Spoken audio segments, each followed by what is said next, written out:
Good morning everyone. Welcome back. Mechanical engineering के अंदर subject manufacturing technology में chapter number 4, जिसमें हम लोग डिस्कस कर रहे थे फॉर्जिंग प्रोसेस के बारे में।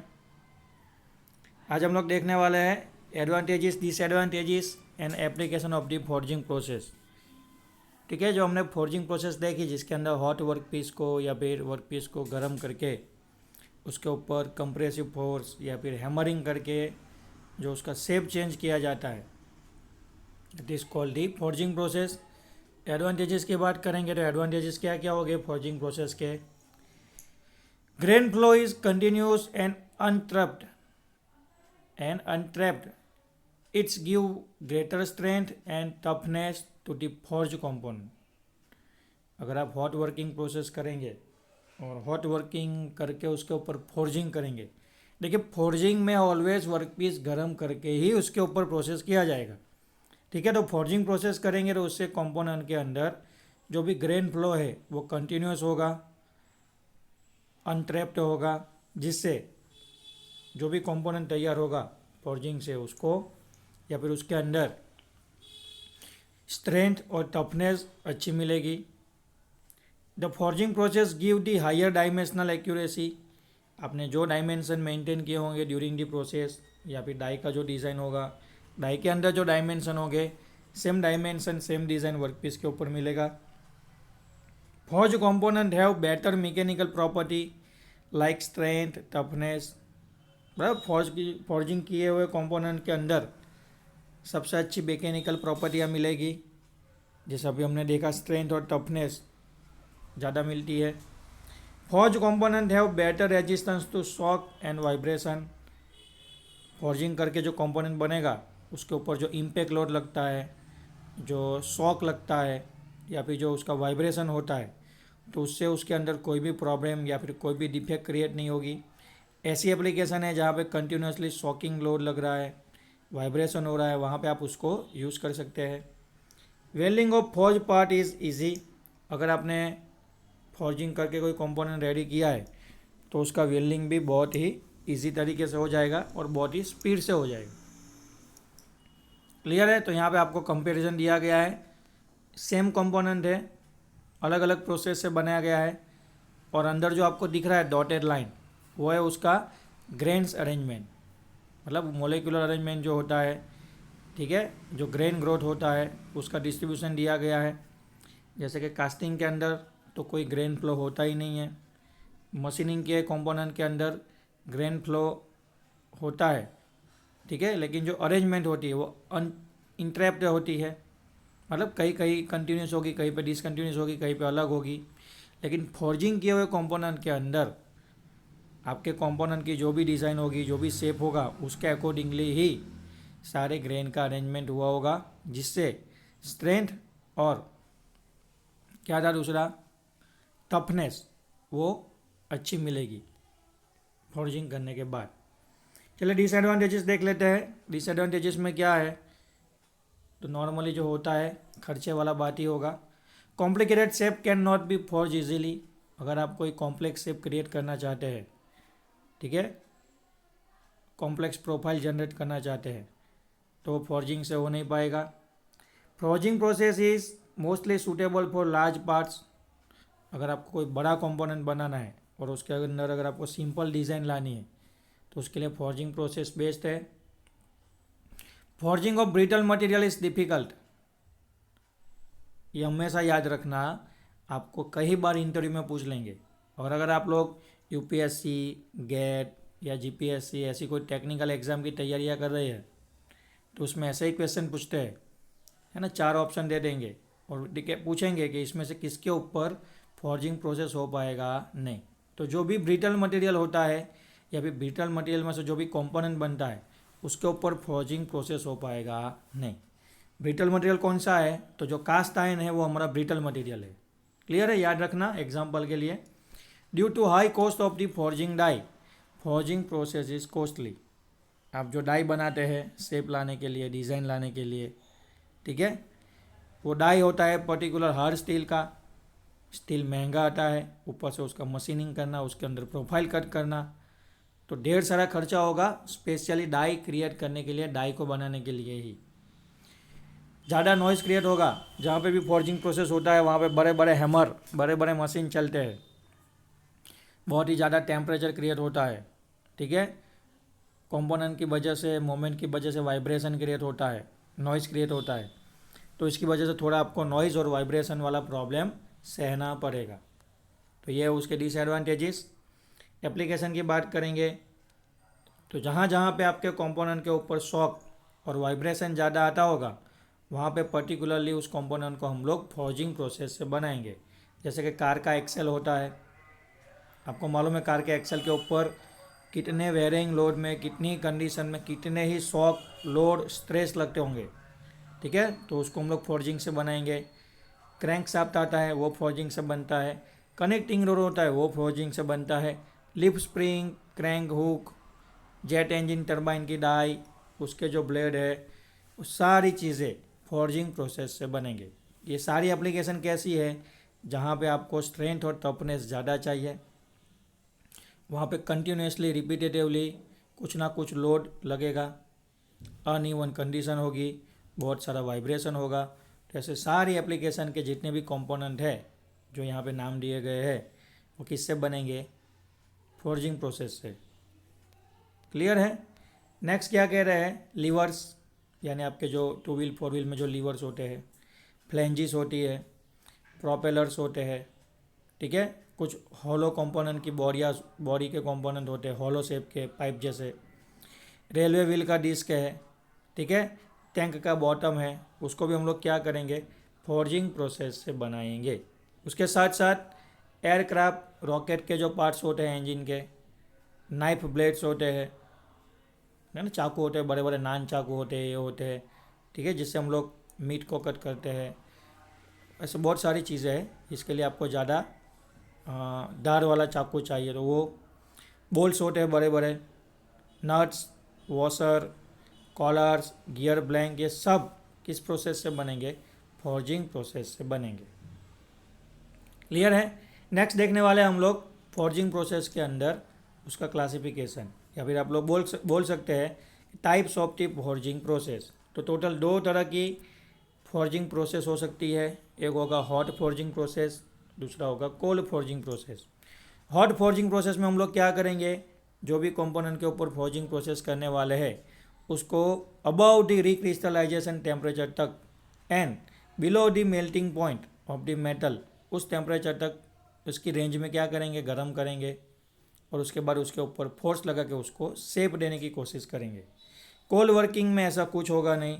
कोल्ड वर्किंग में हम लोग रिसेंटली जो कंडीशन है, अभी का जो रूम टेम्परेचर है, उस टेम्परेचर पे हम कंपोनेंट के ऊपर प्रोसेस करेंगे, तो वो कहलाएगी कोल्ड वर्किंग, ठीक है। कोल्ड वर्किंग जैसा ही है कोल्ड फॉर्जिंग, हॉट वर्किंग जैसा ही क्या होगा, हॉट फॉर्जिंग।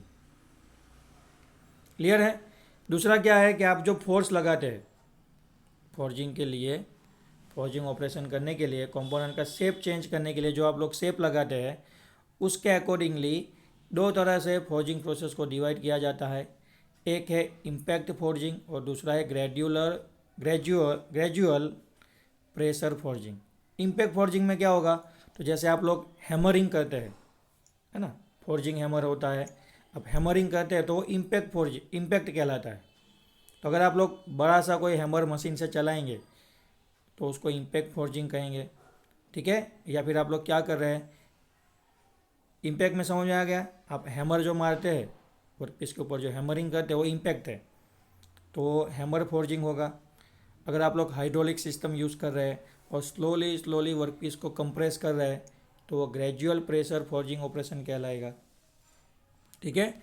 फिर डाई की जो स्थिति होती है, उसको ध्यान में रखते हुए open die forging, close die forging, ठीक है। देखिए ओपन डाई फॉर्जिंग में क्या होगा, तो ओपन डाई फॉर्जिंग में एनविल होगा, एनविल के ऊपर एक डाई होगा, ठीक है, ऊपर भी एक डाई होगा और बीच में क्या होगा, वर्कपीस होगा। तो आप देख सकते हैं डाई के जो दोनों पोर्शन है ना वो अलग अलग है, इसलिए उसको क्या बोला जाता है, ओपन डाई फॉर्जिंग। दोनों हिस्से अलग अलग हो सकते हैं। लेकिन क्लोज डाई फॉर्जिंग में क्या होगा, तो कि भाई क्लोज डाई फॉर्जिंग में डाई का अपर पोर्शन है वो लोअर पोर्शन के अंदर ऊपर नीचे मूव तो हो पाएगा, लेकिन दोनों अलग नहीं हो पाएंगे। ओपन डाई में क्या होता है, अपर और लोअर पोर्शन दोनों डिसएंगेज हो सकते हैं, लेकिन क्लोज डाई में दोनों डिसएंगेज हो पाएंगे नहीं। हाँ, ऊपर नीचे मूव कर पाएंगे, तो उसको बोला जाता है क्लोज और इम्प्रेशन डाई। उसके अंदर एक तीसरा है flash less forging. Flash less forging में क्या होता है कि जब भी हम लोग क्या करते हैं, फोर्जिंग प्रोसेस हम लोग करते हैं, ठीक है, तो उस टाइम पे क्या होता है, तो हम लोग वर्कपीस को रखते हैं और कंटिन्यूसली क्या करते हैं, उसके ऊपर हैमरिंग करते हैं।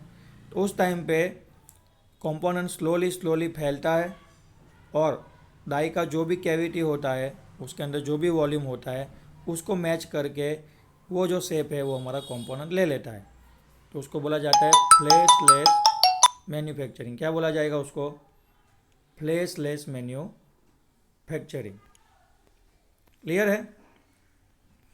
चलिए ओपन डाई फोर्जिंग देख लिया।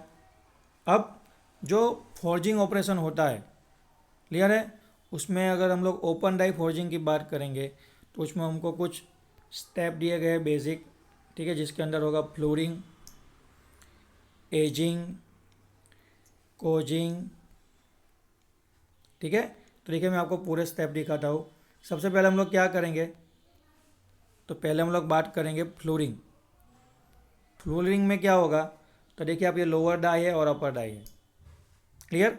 अब फ्लोरिंग में आप डाई का शेप देखिए कौन सा है, तो अगर डाई है ना थोड़ी बाहर की और गोलाकार शेप में बनाई गई है, तो इसको आप लोग क्या बोल सकते हैं, कॉनकेव के कॉन्वेक्स।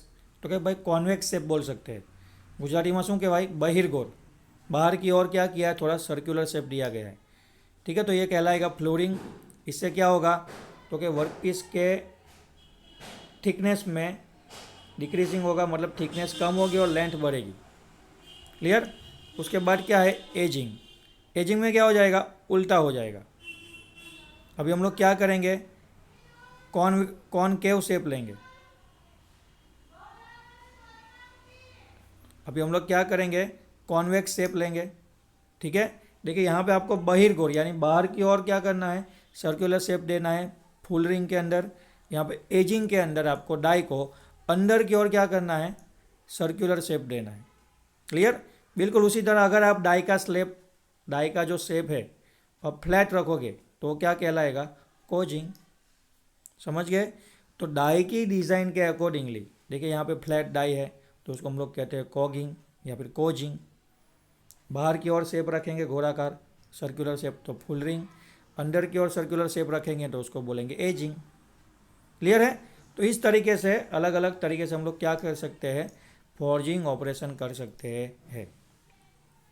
अगर क्लोज डाई की बात करेंगे, इम्प्रेशन डाई की बात करेंगे, तो जो शेप, जो डिज़ाइन आपकी डाई के अंदर होगा, ठीक है, उसी डिज़ाइन का कंपोनेंट फाइनली पूरा फॉर्जिंग प्रोसेस हो जाने के बाद उसी डिज़ाइन का, उसी प्रोफाइल का कंपोनेंट रेडी हो जाएगा, ठीक है, क्लोज डाई फॉर्जिंग से। क्लियर है। यहाँ पे एक कंपैरिजन दिया गया है, छोटा सा टेबल। अगर आप दोनों थियरी पढ़ के फिर इस टेबल को पढ़ेंगे तो आपको तुरंत समझ में आ जाएगा कि बेसिक डिफरेंस क्या होता है ओपन डाई फॉर्जिंग और क्लोज डाई फॉर्जिंग में, क्लियर है। चलिए एक बार फटाफट देख लेते हैं। ओपन डाई फॉर्जिंग में क्या होता है, the work piece compress between the two flat die. यहाँ पे क्या होगा, the work piece compress between the two impressed die. Impressed die का मतलब क्या होता है, डाई आपस में लॉक होगी, डाई ऊपर नीचे मूव तो करेगी लेकिन दोनों डिसएंगेज नहीं हो पाएंगे। ओपन डाई में भी क्या होगा, डाई ऊपर नीचे मूव करेगी और दोनों पोर्शन डिसएंगेज हो सकते हैं। ओपन डाई फॉर्जिंग की बात करेंगे तो डाई का जो खर्चा होता है, डाई की जो मैन्युफैक्चरिंग कॉस्ट होती है वो लो होती है। यहाँ पे आपको डाई के लिए ज़्यादा पैसा खर्च करना पड़ेगा। ओपन डाई फॉर्जिंग प्रोसेस है वो थोड़ी सिंपल है। क्लोज डाई फॉर्जिंग प्रोसेस थोड़ी कॉम्प्लेक्स है, उसके अंदर ढेर सारी लिमिटेशन भी है। During the process there is a poor utilization of the material. Material का जो यूटिलाइजेशन होना चाहिए, बराबर, उसके ऊपर जो कम्प्लीटली फोर्स लगना चाहिए, ठीक है, इक्वल यूनिफॉर्म तरीके से जो पूरा प्रोसेस होना चाहिए वो थोड़ा कम होगा। यहाँ पे आप लोग मटेरियल का बेटर यूटिलाइजेशन कर सकते हैं। कुछ मटेरियल लीकेज होकर बाहर भी नहीं आएगा, फैलेगा भी नहीं, तो ज़्यादा कोई मटेरियल के अंदर नुकसान या फिर वेस्ट भी क्रिएट होगा नहीं। After the process machine of component, after the process machining of the component is required. अगर आप ओपन डाई फोर्जिंग से कंपोनेंट बनाते हैं तो थोड़ा मटेरियल डाई के बाहर फैल चुका होगा, ठीक है, और वो जम जाएगा तो वो थोड़ा अनइवन दिखेगा, ख़राब दिखेगा। तो आपको फिर थोड़ा ग्राइंडिंग करके, फिनिशिंग प्रोसेस करके या फिर कोई और मशीनिंग प्रोसेस करके उसको सही यानी करेक्ट करना पड़ेगा। यहाँ पे कोई भी मटेरियल फैलेगा नहीं, जो कुछ है वो सब डाई के अंदर ही रहेगा। तो अच्छे से अच्छा जो इम्प्रेशन है डाई का वो कंपोनेंट के ऊपर आएगा। तो कोई भी सेकेंडरी मशीनिंग प्रोसेस की ज़रूरत नहीं है। डायमेंशनल एक्यूरेसी प्रोडक्ट के अंदर थोड़ा कम मिलेगा ओपन डाई फॉर्जिंग के अंदर। क्लोज डाई फॉर्जिंग से आपको डायमेंशनल एक्यूरेसी और सरफेस फिनिश जो है, डायमेंशनल स्टेबिलिटी है, वो बहुत ही अच्छा मिलेगा। अगर आप लोग कम क्वांटिटी में प्रोडक्शन करना चाहते हैं तो ओपन डाई फॉर्जिंग से कर सकते हैं, लेकिन अगर आपको क्वांटिटी ज़्यादा निकालनी है और आपको परफेक्ट कंपोनेंट बनाना है, ठीक है, तो वहाँ पे आप लोग क्लोज डाई फॉर्जिंग यूज़ करेंगे।